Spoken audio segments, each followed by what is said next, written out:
पढ़ता हूं तो जाता कहाँ है, सोचने की कोशिश करूं तो दिमाग में आता कहाँ है। जितनी चाहे मेहनत कर लूं, जितना चाहे अपने दिमाग को भर लूं, याद रहे हमेशा मुझे, ऐसा मैं क्या कर लूं। ऑडिट, सबको परेशान करने वाला सब्जेक्ट। खैर, परेशान तो उसने मेरे को भी किया था। तो देखते हैं कि कैसे मैंने इंटर में 44 मार्क्स आए थे एंड कैसे उस 44 से, हालांकि इस बार भी फाइनल में मेरा था कि लाइक जस्ट पास हो जाऊं, but still I got 63 marks. जितनी खुशी फाइनल पास होने की नहीं है ना, लिटरली बता रहा हूँ, ऑडिट में इतने मार्क्स देख के खुशी हो रही है। चलो, अपन आज वही डिस्कस करने वाले हैं and let's move ahead. Okay, तो एक छोटा सा डिस्क्लेमर देना चाहता हूँ कि अगर आपको लग रहा है कि इस वीडियो के थ्रू मैं आपको एक कोई शॉर्टकट देने वाला हूँ या फिर कोई इंस्टेंट ट्रिक देने वाला हूँ या मैजिक होने वाला है, then I am really sorry आपका एक्सपेक्टेशंस को बस्ट करने के लिए।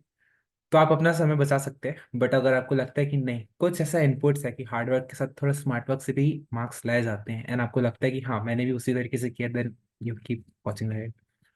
तो बिफोर मूविंग हाइट, मैं आपको दिखाना चाहता हूँ अपनी मार्कशीट। अभी मार्कशीट क्यों दिखाना चाहता हूँ, बहुत इंटरेस्टिंग चीज़ है।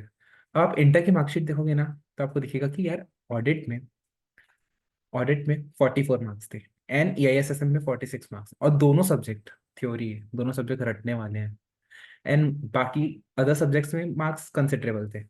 और वहीं फाइनल में ऑडिट में 63 मार्क्स है। तो इतना बड़ा जंप कैसे हुआ, क्योंकि है तो वो भी थ्योरी, अभी भी थ्योरी था। तो ऐसी क्या मैंने इस बार अलग चीज की कि ऐसे मार्क्स मुझे आए, और कैसे आप लोग भी ऐसे मार्क्स लेके आ सकते हैं। चलिए आगे बढ़ते हैं। Little brief about me. My name is Gaurav Wadhwani and I scored 496 marks in CA final in this November 23 attempt. Okay, blah blah blah. Moving forward, मैंने एक और चीज लिखी यहाँ पे कि साइंस बैकग्राउंड।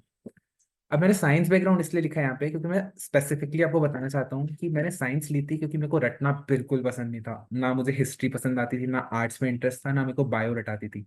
मैंने PCM ले लिया, ठीक है, चीजें लॉजिकल रहती है। घूम फिर के आया केम ईयर। अब आ तो गया, फिर ऑडिट। अब आप सोचो, जो बंदा थोड़ा सा भी याद करने के लिए रोता है, वो ऑडिट की बुक देख के क्या हालत हुई होगी उसकी। तो बेसिकली यही बताना था आपको। चलिए,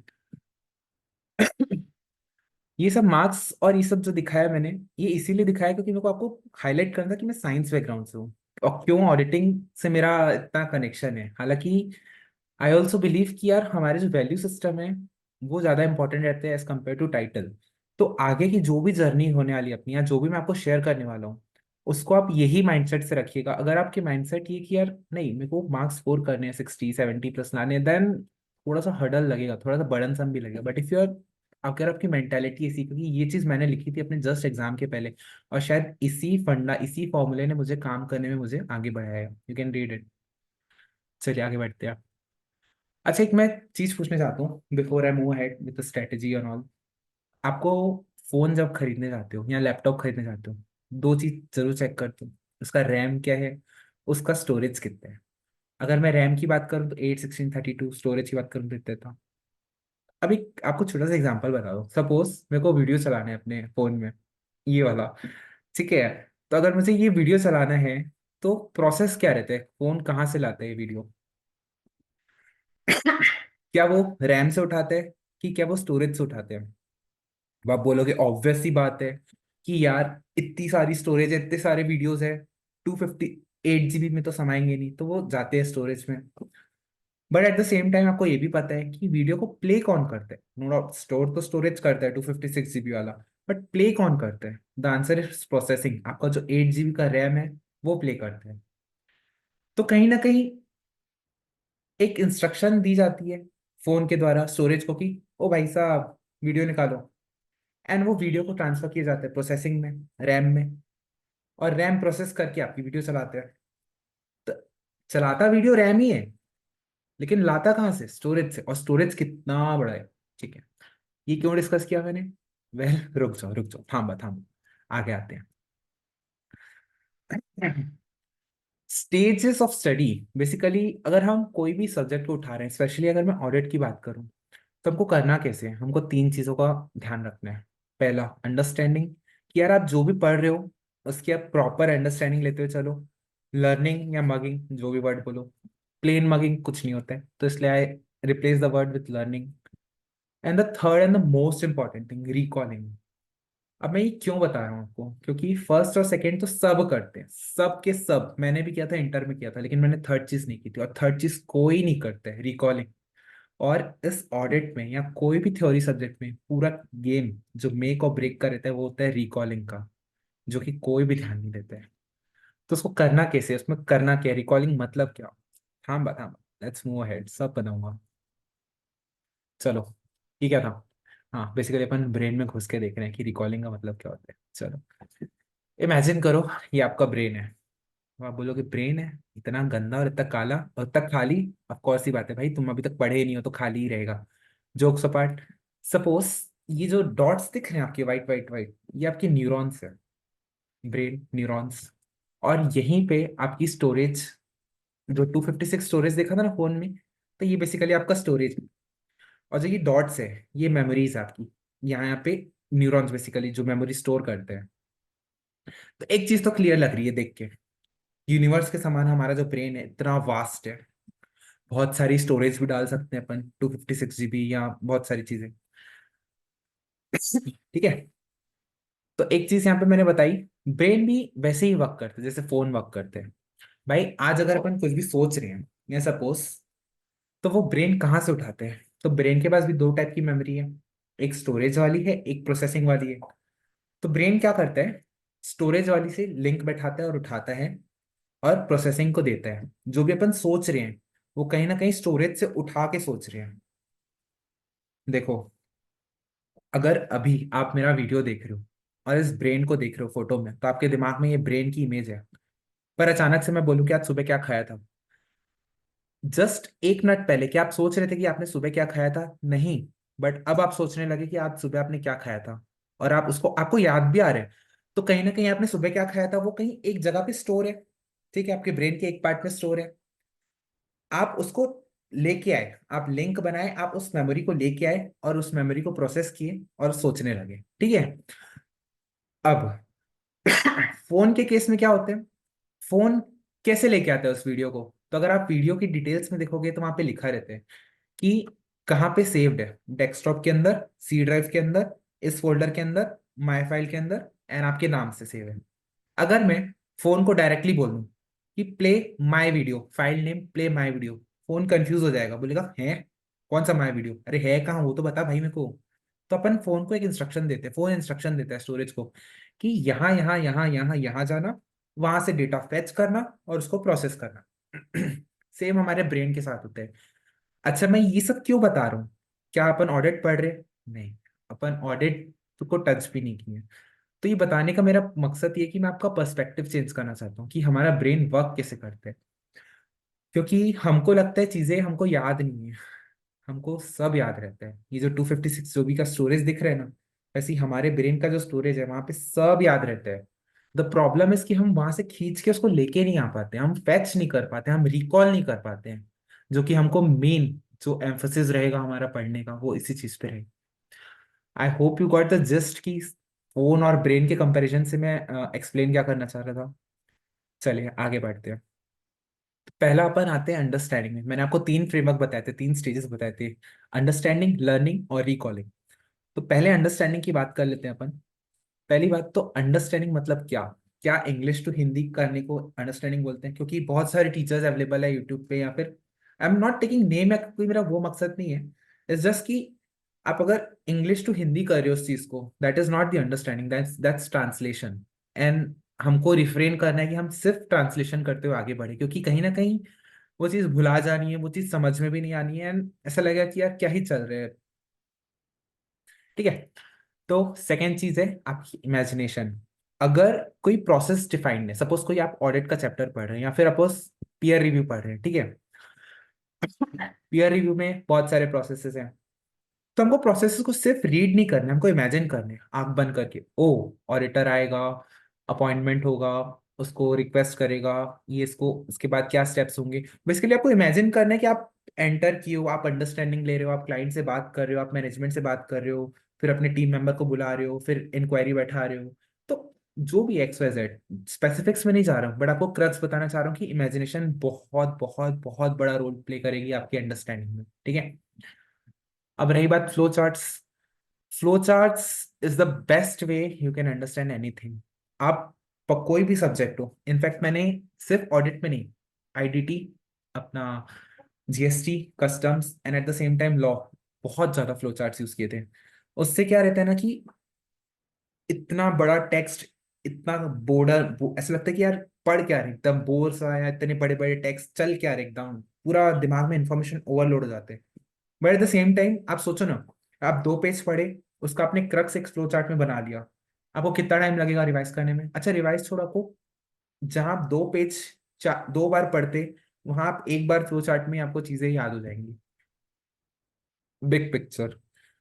बिग पिक्चर यानी कि, अच्छा आप एक एग्जांपल, हाँ आप ऐसे सोचिए उसको, आप अपनी सिटी में है, ठीक है। अगर मैं आपको बोल दूं आपकी सिटी से कोई एक एरिया है, सपोज बस स्टैंड है, आपको बस स्टैंड जाना है, अपने आप दिमाग में मैप बन जाएगा, ओ इधर से मूव करेंगे, इधर से लेफ्ट लेंगे, ये चौक से राइट करेंगे, इधर से ऐसा जाएंगे, एंड आप घर बैठे मेंटली आप पहुंच जाओगे बस स्टैंड, ठीक है, क्योंकि आपको रूट पता है, ऐसा ऐसा ऐसा ऐसा। क्योंकि आपको पूरा मैप पता है आपकी सिटी का, क्योंकि आपने उसको एक्सप्लोर कर चुके हैं। अब वही मैं बोलूंगा, आप नई सिटी में जाते हो, एंड मैं वहां पे आपको कहीं पे भी रैंडमली छोड़ दूं, बोलूं बस स्टैंड पहुंचो, पहली बात तो आप एंशियस हो जाओगे। हाँ ठीक है, मेरे को पता है आप गूगल मैप्स खोल के पहुंच जाओगे, लेकिन गूगल मैप्स नहीं है सपोज आपके पास, तो क्या करोगे? तो पहली बात तो आप एंशियस हो जाओगे। क्यों एंशियस हो जाओगे? कि आपको पता ही नहीं है कि आपको पहुंचना कैसे है, आपको मैप ही नहीं पता, ओवरऑल बिग पिक्चर ही नहीं पता है। तो हमको चैप्टर उठाने की पहले उसका बिग पिक्चर लेते हुए चलना है। बिग पिक्चर मतलब क्या? कि उसके अंदर क्या क्या टॉपिक्स है, अपने आप को कंफर्ट लेना है। एक किस चीज का कंफर्ट लेना है? चैप्टर के साथ, कि यार यहाँ से स्टार्ट हो रहा है, यहाँ एंड हो रहा है, ये 4 चीजें बस इतना करूंगा, आई बी डन विद इट, खत्म। वहीं कॉन्फिडेंस अपने आप बूस्ट हो जाएगा, पढ़ने के जस्ट स्टार्ट करने के पहले ही आपका कॉन्फिडेंस बूस्टअप हो जाएगा। अब आप बोलोगे कि यार मैं ये क्या बता रहा हूँ, आया हूँ पागलों समान बक बक बक बक बक ये पढ़ा हूँ, इसका एग्जाम्पल क्या है, प्रैक्टिकल एग्जाम्पल कहाँ है? हाँ बस सब मिलेगा आपको। चलिए आगे बढ़ते हैं। अब क्या हर चीज की हर समय अंडरस्टैंडिंग ली जा सकती है? The answer is no. अब आपको ये समझना पड़ेगा कि जो टेक्स्ट आया है, ऑडिट में जो बुक में टेक्स्ट लिखा है, वो कहाँ से आया है। चीजें प्रैक्टिकली होती है, उसको अपन प्रॉपर वे में नोट डाउन करते हैं स्ट्रक्चर फॉर्मेट में। तो अगर आप करके बिना चीजों को किए, प्रैक्टिस किए, अगर आप डायरेक्ट उसकी थ्योरी पढ़ोगे, तो कहीं ना कहीं एक गैप रहेगा। तो पॉसिबल है कि हर समय, और यहाँ तो आप करके नहीं, आप सीधा थ्योरी पढ़ के कोशिश कर रहे हो कि इमेजिन कर रहे हो कि प्रैक्टिकल की तरफ आप रिवर्स वे ले रहे हो, जबकि आपको ऐसा लेना चाहिए, आपको प्रैक्टिकल करना चाहिए, देन थ्योरी पढ़ के ऐसा होना चाहिए। तो कहीं ना कहीं एक गैप आ जाएगा। तो ऐसा जरूरी नहीं कि हर टाइम हर चीज हर समय समझना है, और पॉसिबल भी नहीं है, और नीड भी नहीं है। सबसे बड़ी बात, आप ऐसा पॉसिबल ही नहीं कि आप 100% कवरेज हर एक चीज का लेते हुए चले। सेकेंड चीज है लर्निंग या मगिंग अप। अब इसको कैसे करना है? पहली बात तो वही फ्लो चार्ट, जैसे मैंने आपको बताया, फ्लो चार्ट आपको अंडरस्टैंडिंग में भी हेल्प करेगा, और कहीं ना कहीं एक इमेज बैठा देगा आपके दिमाग में। वो स्टोरेज जो 256 GB वाला स्टोरेज है ना, वहां पे आप कैसे बैठा देगा कि तू बैठ, शांति से बैठ, अब पक्का हो गया तू। अगला है एक्टिव इन्वॉल्वमेंट। अच्छा मेरे को एक बात बताओ, मोस्टली जो भी अभी तक अगर आप वीडियो में टिके हो, तो इतना तो श्योर है आपका ऑडिट है, दिक्कत तो है नो डाउट।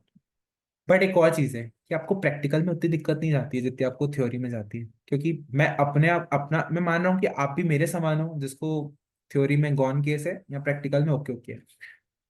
तो अपन प्रैक्टिकल में क्यों इतना पढ़ पाते हैं, क्यों अपने आप को सस्टेन कर पाते हैं? उसका रीजन है, उसका रीजन क्या है कि अपन इन्वॉल्व रहते हैं, अपने माइंड और हाथ को चलाते रहते हैं, अपन क्वेश्चन बनाते रहते हैं, तो हम डाइवर्ट नहीं होते हम बेसिकली। ठीक है, अपने माइंड को लगाए हुए रहते हैं कि यार अगर माइंड भी डाइवर्ट हो रहा है तो हाथ चल रहा है, तो कहीं ना कहीं हाथ अपने, या राइटिंग देख के वो दिमाग अपने आप वापस आ जाता है, या हाथ इधर उधर हो रहा है तो दिमाग अपना हाथ को खींच के लेके आ जाता है, तो कहीं ना कहीं एक्टिव एनवायरनमेंट रहता है कि रीडिंग राइटिंग हर एक चीज का। थ्योरी को क्यों नहीं हम वैसे पढ़ सकते हैं? अब पढ़ने का, वैसे पढ़ने का मतलब क्या, थ्योरी के पूरे पेजेस पढ़ने भरे बैठ के? नहीं, करने की जरूरत ही नहीं है। आपने कोई टॉपिक पढ़ा, अब अल्टीमेटली उस टॉपिक में पूरा याद तो करोगे नहीं, कीवर्ड्स याद करोगे। कीवर्ड स्क्रिबल कर लो, स्क्रिबलिंग को भी तो बोलते हैं ना राइटिंग, एक्टिवली अपने हाथ को चला रहे हो ना, इन्वॉल्व हो रहे हो ना, बोल रहे हो ना, बोल बोल के पागलों समान आंख बंद कर रहे हो, इधर से उधर टहल रहे हो, बोल बोल के चीजें याद कर रहे हो। घर वाले बोलेंगे कौन पगला रहा है ऊपर बैठ के, या कौन अपने कमरे में कहाँ से आवाज आ रही है। अपने को कोई फर्क ही नहीं पड़ना, अपन तो बोल पड़े हैं, बोले पड़े हैं, हमको चीजें याद हो रही है, हम एक्टिवली इन्वॉल्व है उस चीज में। अब क्यूमुलेटिव लर्निंग, सपोज मेरे साथ, मैं आपको पर्सनली अपना केस बताता हूँ। मैंने एक टॉपिक पढ़ा, चैप्टर 1 खोला, एक टॉपिक पढ़ा, सेकंड टॉपिक पढ़ा, थर्ड टॉपिक पढ़ा। जैसे ही थर्ड टॉपिक पहुंचा, पहला और दूसरा सपाट, सबके साथ यही होता है, पहला दूसरा सपाट।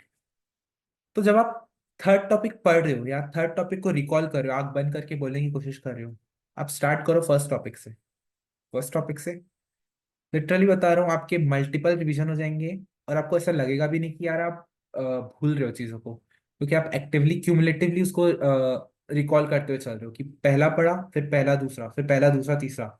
तो आप देखोगे कि जब तक आप चौथे पांचवे तक आओगे तो पहला दूसरा तो आपके फिंगर टिप्स पे रहेगा। पहले चौथे और पांचवे टॉपिक पे आपको कंफर्ट इतना नहीं मिलेगा, बट क्योंकि आपने पहले टॉपिक को 4 बार ऑलरेडी बोल दिया फटाक से, तो आपके फिंगर टिप्स पे रहेगा। आप सो के उठोगे भी तो अचानक से दिमाग में चलते रहेगा वो। ऐसा होता है, आप पढ़ाई में इतने इन्वॉल्व हो जाते हो कि नींद करके उठते भी हो तो आपके दिमाग में वो पॉइंटर ही घूमते रहते हैं।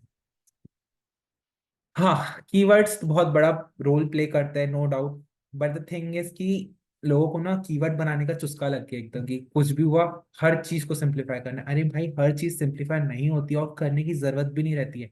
आपने इस 4 पॉइंट को याद करने के लिए कीवर्ड बनाया। अब कीवर्ड को याद करने के लिए आपने भाई अल्टीमेटली कीवर्ड क्यों बनाया, ताकि आपको 4 पॉइंट याद करने पड़े। पर आपका कीवर्ड ऐसा होना चाहिए कि आपको ऐसा नहीं कि आपको कीवर्ड भी याद नहीं आ रहे, पता चला कीवर्ड ही याद नहीं आ रहे, खत्म, गॉन केस। एग्जाम में बैठे, क्वेश्चन है, अरे यार इसका कीवर्ड क्या था। मतलब समझ रहे हो सब, इससे वर्स्ट केस, इससे वर्स्ट कंडीशन कुछ नहीं हो सकते।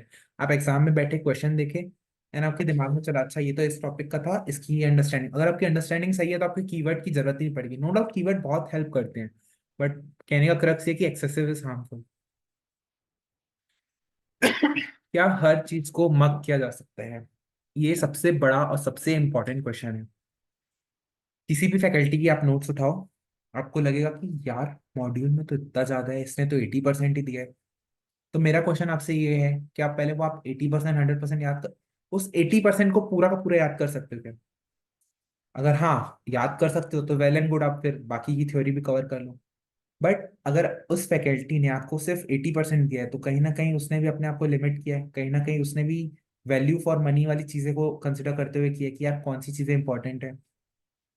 और एक और चीज बोलना चाहूंगा, बिल्डिंग बनाते हैं, कोई भी आपको घर बनता है या स्ट्रक्चर बनता है, तो पहला फ्लोर बनता है, उसी में ही पीओपी करना चालू कर देते हैं, कि पूरा पहले ढांचा बनने देते हैं, एंड देन उसके बाद पॉलिशिंग एंड टचअप किया जाता है। तो पहले स्ट्रक्चर तो बनाओ, पहले उस 80% को पढ़ के अपना ढांचा तो बनाओ, उसके बाद पॉलिशिंग पे लगना। तो कहीं ना कुछ, अगर 10 टॉपिक में 8 टॉपिक भी आप कर लिए, वेल एंड गुड, आगे बढ़ो। अगर 2 टॉपिक आपको परेशान कर रहे हैं तो हर एक चीज करना पॉसिबल भी नहीं है। ठीक है, वापस से सब मैंने आपको बोला, और मैंने आपको ये भी बोला कि रिकॉलिंग बहुत ज्यादा इंपॉर्टेंट है, वो कैसे किया जाए। हालांकि अभी तक आपको हिंट तो मिल ही गया होगा, but still I reiterate those point. अच्छा, मेरे को एक बात बताओ, हम सब करते हैं, हम लेक्चर लेते हैं, हम याद करते हैं, हम क्वेश्चंस लगाते हैं, लेकिन एग्जाम में क्या होता है? एग्जाम में हम बैठते हैं, हम क्वेश्चन रीड करते हैं, हम आंखें बंद करते हैं, कोशिश करते हैं ये कहाँ देखा था, इसमें क्या लिखना है, यही करते हैं। कहीं कहीं ना कहीं रिकॉल करने की कोशिश करते हैं। बट अपने मन में हाथ रख के पूछना, क्या अपन रिकॉल करने की प्रैक्टिस घर पे करते हैं कि नहीं? हमारा रिवीजन कैसे होता है? फर्स्ट टाइम स्टडी की, सेकंड टाइम रिवीजन रिवीजन किया, थर्ड टाइम में हर बच्चे का एक डाउट रहता है, यार याद नहीं आ रही है चीजें, यार जो भी पढ़ा है ऐसा लग रहा है कि सब गायब हो गए। सब गायब कैसे हो सकता है? गायब नहीं हुआ है, आपके जो 256 GB वाले स्टोरेज है ना, वो वहां पे स्टोर है। आप उसको खींच के नहीं ला पा रहे हो, आपने लिंक ही नहीं बनाई। आपने अपने ब्रेन को एक वो जो पाथ बोलते हैं ना, आपने पाथ दिया ही नहीं कि यार अगर तुझसे ये क्वेश्चन पूछा जाए, तुम्हारे रैम में अगर ये रिक्वायरमेंट है, तो तुम कैसे अपने स्टोरेज में का कैसे कैसे किस जगह पे जाके उसको खींच के लेके आ सकते हो। अगर बुक खोलोगे और मैं आपको टॉपिक का एक पॉइंट बताऊं, तो एक पॉइंट सुनते ही आपके 4 पॉइंट अचानक से याद आ जाते हैं। वो 4 पॉइंट याद आ रहे हैं आपको अपने आप ही, तो कहीं ना कहीं आपके मेमोरी में तो वो सेव्ड है, मेमोरी में तो स्टोर है। तो ये तो आप गलत बोल रहे हो कि आपको चीजें याद नहीं रहती, याद रहती है, रिकॉल नहीं होती है। तो उसी चीज की प्रैक्टिस करनी है अपन को, कि एग्जाम को एक तो विजुअलाइज करो कि एग्जाम में आप कैसे करो, वही चीज को आप मिमिकेट करो, घर बैठ के वही चीज को रेप्लिकेट करो। कि आप क्वेश्चन उठाओ, आपने थ्योरी पढ़ी, आपने रिवाइज किया। अब थ्योरी कैसे पढ़नी है, आंख बंद किया, पढ़ना, रिकॉल करना स्टार्ट किया, ठीक है, क्वेश्चन उठाया, आंख बंद किया, रिकॉल। लेकिन यार सब पॉइंट तो याद नहीं आएंगे। तो याद नहीं आएंगे तो वही तो प्रैक्टिस है, वही तो तुम्हारा रिवीजन है, कि तुमको जो 4 पॉइंट याद आ रहे हैं उसको नहीं पढ़ रहे हो, तुमको जो 2 पॉइंट एक्स्ट्रा नहीं याद आ रहे हैं सिर्फ उसी को तुमको हाईलाइट करना है कि यार ये 2 पॉइंट नहीं आ रहे, उसके चक्कर में तुम पूरे के पूरे 6 पॉइंट क्यों पढ़ के अपना टाइम वेस्ट कर रहे हो। नाउ ठीक है, सिलेबस बहुत ज्यादा है, बहुत ज्यादा ओवरवेलमिंग है, और जब फर्स्ट टाइम स्टडी रहती है तब तो फ्यूज ही उड़ जाते हैं लोगों के। तो अपने को बर्ड्स आई व्यू लेते हुए चलना है। अब बर्ड्स आई व्यू कैसे लेना है वो मैं आगे आपको दिखाता हूँ प्रैक्टिकली, मैंने जैसे किया था। रिवर्स स्ट्रेटेजी, आप क्वेश्चंस के थ्रू थ्योरी में जाओ, क्योंकि आप सोचोगे कि सब चीज याद करूं, अंडरस्टैंडिंग सबकी लेनी है, पर याद सब चीज एक बार में नहीं होती है। तो आपको हो सकता है कि आपने 10 टॉपिक में से आपने 6 टॉपिक या 7 टॉपिक याद किया, बट 2 टॉपिक आपको क्वेश्चन के थ्रू मिल गए, तो ठीक है, क्वेश्चन में मिले तो अपन को पता चल गया कि हाँ ये इंपॉर्टेंट है, तो उसको भी पढ़ लिया, उसको भी याद कर लिया। और बिल्डिंग मॉडल बेसिकली वही जो ढांचे वाली बात की मैंने, कि लाइक आपको अभी से ही पॉलिश नहीं करना है, पहले आपको एक स्ट्रक्चर बेस बनाने हैं, ठीक है। तो सबसे ज्यादा इंपॉर्टेंट मॉक टेस्ट। और मॉक टेस्ट का पहली बात तो मैं क्लियर कर दूं, ये नहीं है कि अपन 500 600 हजार रुपए के कोर्सेज खरीद रहे हैं, वहां पे चेक करवा रहे हैं, नहीं बाबा। अगर आज की आपने मॉक टेस्ट दिया, आपको किसी ने चेक किया, आपके 80 में से 100 में से 80 भी आ गए, तो जरूरी नहीं एग्जाम में 100 में से 80 है। तो checking is not the issue, वो 3 आवर अपने आप को बैठाना, टिका के रखना, एंड लिखना, रिकॉल करने की कोशिश करना, that is a game changer, क्योंकि वो आपको बता देता है कि आपकी स्टैंडिंग कहाँ है। आप जितना सोच रहे हो कि यार आपको सब आता है, लेकिन आप एक्चुअल में बैठ रहे हो पढ़ने, तो आपको आपकी एक्चुअल पोजीशन पता चलती है कि यार आप कितने पानी में हो और कितने उसमें हो। तो मॉक टेस्ट, अब पेपर उठाओ, आईसीआई का ही मॉक टेस्ट आता है, पेपर उठाओ, 3 घंटा घर में आईसीआई के लाइब्रेरी में जाके बैठो, लगाओ paper, and model answer, suggested answer से चेक करो, मिलाओ कि यार आंसर मिलना इज नॉट इम्पॉर्टेंट, आंसर नहीं याद आना is not important. The most important thing why people say mock test is important is कि आप 3 घंटा बैठ रहे हो, 3 घंटा अपने आप को उस जोन में आप हैबिचुएट कर रहे हो, ठीक है। अब देखो, एसेस, सबको पता है एसेस बहुत पहाड़ है। तो मैंने क्या किया था, एसेस का ना छोटे छोटे एक एक पेज के ना क्रक्स बना लिए थे, ठीक है। वो रिवीजन में बहुत ज्यादा हेल्प की थी, तो you can also do that. अब तुम बोलोगे कि यार इसमें मेहनत बहुत लगती है, तो भाई साहब जो कर रहे हैं उसके मार्क्स आ रहे हैं, जो नहीं कर रहे हैं उसके एनीवेज नहीं आ रहे, तो अगर आप मेहनत एक्स्ट्रा करोगे तो आप ही का फायदा है। एंड हर किसी को लगता है कि यार आजकल इंस्टाग्राम का जमाना है, ठीक है, रील, डोपामीन डिटॉक्स, तो इतना डोपामीन में मत जाओ कि इसे चुटकी बताते चीजें हो जाए, कुछ अपना भी एफर्ट डालो। लाइक एक्स्ट्रॉर्डनरी अगर रिजल्ट सही है तो एक्स्ट्रॉर्डनरी एफर्ट डालने ही पड़ेंगे। अब बोलोगे कि यार इतना कौन करता है, करते हैं लोग, करने वाले जिनके मार्क्स भी आते हैं वो करते हैं। मेरे केस में तो यार इट वर्क लाइक हेवन, इसीलिए मैं आपको सजेस्ट कर पा रहा हूँ कि यार you can do this also. आप देखो, एक चीज दिखाता हूँ, मैंने आपको एक चीज बोली थी, ये देखो बर्ड्स आई व्यू, ठीक है। बर्ड्स आई व्यू का मैं आपको एग्जांपल दिखाता हूँ। ऐसे 315 की बात करते हैं, क्या बोलते हैं, identifying and assessing risk of material misstatement whether due to fraud और error at financial statement and assertion level through understanding entity and its environment, ठीक है, ब्ला ब्ला ब्ला ब्ला। अब देखो, ये जो येलो हाईलाइटेड है ना, assessing risk of material misstatement, assertion, understanding, internal control, topic से ही तुम्हारे तुम्हारे हेडिंग से ही तुम्हारे टॉपिक्स निकल के आ गए। अगर आप नॉर्मली पढ़ने बैठोगे तो तुमको लगा कि यार कुछ रिलेट नहीं हो रहा है, बट मैंने कैसे रिलेट किया इसको, देखो, assessing risk of material statement, auditors process of assessing ROMM. तो कहीं ना कहीं आपको समझ, जैसे ही आपने टॉपिक पढ़ा तो आपके आंखें बंद की, आपने हेडिंग बोला ऐसे 15 क्या, ऐसे 315 क्या होता है, अच्छा, identifying and assessing risk of material statement, रुको रुको, अरे assessing risk of material statement एक टॉपिक था, उसमें मैंने 4 पॉइंट याद किए थे, ये इस फॉर्मेट में अगर पढ़ोगे तो लिटरली बता रहा हूँ कभी नहीं भूलोगे। अब जो भी मैंने हाईलाइटेड किए हैं सब टॉपिक के नाम है, देखो, assessing risk of material statement, assertions, understanding, बगल में इंटरनल कंट्रोल। तो कहीं ना कहीं आपको टॉपिक्स के अंदर का कंटेंट नहीं याद करना है, आपको ये भी याद करना है कि कौन सा टॉपिक, कौन सा हेडिंग किस टॉपिक के अंदर है, ठीक है। तो ये होता है बेसिकली बर्ड्स आई व्यू लेते चलना। वैसे ही देखो, ऐसे 330 ऑडिट में क्या करते हैं, test of control, test of control में क्या क्या कंट्रोल हर समय करना है या कितनी टेस्टिंग करनी है। तो ये जो भी रेड में लिखा है ना मैंने, ये तुम्हारा बन गया, तुम्हारा बन गया टॉपिक के नाम, ठीक है। अब मैं आपको एक बहुत बड़ा हार्श ट्रूथ बताता हूँ, आप जितना भी चाहे पढ़ लो, जितने भी चाहे मैराथन देख लो, कुछ काम नहीं आने वाले। हमको लगता है कि मैराथन बहुत काम आते हैं। मैराथन बेसिकली हमारी उंगली पकड़ते हैं और हमको आगे बढ़ाते हैं कि तुम रुको नहीं, मैं बताते जाता हूँ, तुम अपने आप रिकॉल करते जाना। क्यों ना हम अपने लिए ऐसा सिस्टम बना दें कि हम अपने आप ही रिकॉल कर रहे हैं। कैसे सिस्टम बना दें? ऐसे 330 जैसे ही सुना मैंने, मेरे दिमाग में आना चाहिए उसका नाम और ये छोटा सा फ्लो चार्ट। जैसे ही ये छोटा सा फ्लो चार्ट मेरे दिमाग में आएगा ना, अपने आप ही सारे टॉपिक के नाम मेरे दिमाग में आएंगे। और जहां टॉपिक के नाम मेरे दिमाग में है, उसके अंदर के पॉइंटर्स तुम्हारे दिमाग में आ जाएंगे। तब देख रहे हो कहीं ना कहीं एक के बाद एक के बाद एक के बाद एक के बाद लिंक बनते जा रही है। और वो लिंक ही आपको बहुत ज्यादा हेल्प करेगी रिकॉल करने में। चलो, अब अपन आगे बढ़ते हैं। यस, ये पीयर रिव्यू का एक टॉपिक था। 2 पेज का था ये प्रोसेस। अब आप देख रहे हो कैसे छोटे से फ्लो चार्ट में वो 2 पेज कवर हो गए। अगर आप ऐसे करोगे तो आपको चीजें कवर भी बहुत जल्दी होगी, रिवाइज भी बहुत जल्दी कर पाओगे, एंड दिमाग में छप जाएगी। जो बोलते हैं ना एकदम वर्ड टू वर्ड छपा जाना, वही चीज हो जाएगी ऐसे अगर आप करोगे। देखो कितना ऐसा लग रहा है कि लाइक ये प्रिलिमिनरी रिपोर्ट देगा, फिर ये इसको रिप्लाई करेगा, सेटिस्फाइड नॉट सेटिस्फाइड, फिर इसको देगा, फिर कॉपी प्रोवाइड करेगा, फाइनल फॉर्म 9 में देगा बोर्ड को। क्या है कैसे है उस पर नहीं मत जाओ, आप बेसिक देखो कि फ्लो चार्ट कैसे क्या बन रहा है। और ये चीज जितना एक्सटेंड पॉसिबल है आप करते हो चलो, बहुत बहुत बहुत ज्यादा हेल्प करेंगे आप। एमसीक्यू बोलो चाहे तुम आंसर राइटिंग बोलो, सब में हेल्प करेगी। जहां हो सके अपना पिक्चर्स बना लिए, जितनी क्रिएटिविटी लगा रहे ना, जितना। देखो, प्रॉब्लम है सॉल्यूशन है, ठीक है।